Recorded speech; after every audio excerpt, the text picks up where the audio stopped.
All right, let's dive into the story of the Israeli-Palestinian conflict, from war to a chance at peace.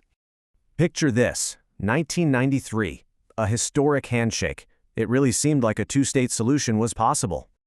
So how did all that hope turn into today's crisis? Well, we have to go way back. It starts in 1947. The British are out, and the UN steps in with a plan. The idea?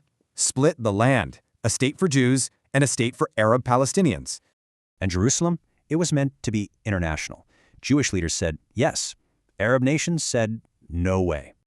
So, in 1948, Israel declares independence. And just like that, war erupts with its neighbors. And against all odds, Israel won. The result? The UN map was basically torn up. So here's the bottom line. The war ended, and there was still no Palestinian state. And a staggering 700,000 Palestinians fled their homes, becoming refugees. This event, the Palestinian exodus, became a core issue that fuels the conflict even today. Okay, fast forward 18 years. Another war is about to change the map all over again. Israel wins big, capturing the West Bank, Gaza, and Sinai. This occupation became the new reality. Meanwhile, the PLO forms. Its goal? An independent Palestine, initially through armed struggle. But even with all this conflict, there were some surprising moves toward peace along the way. The 1979 treaty with Egypt was a huge breakthrough, the first Arab nation to recognize Israel.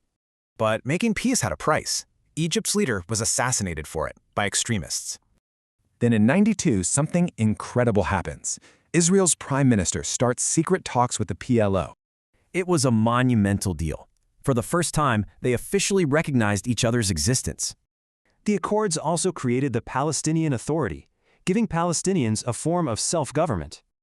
Leaders on both sides won the Nobel Peace Prize. It felt like a new beginning, but it wouldn't last.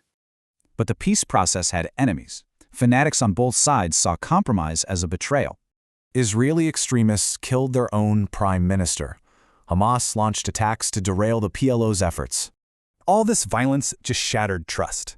It empowered hardliners and killed any momentum for peace. Which leaves us with the big question. When extremists reject compromise, what hope is there for peace?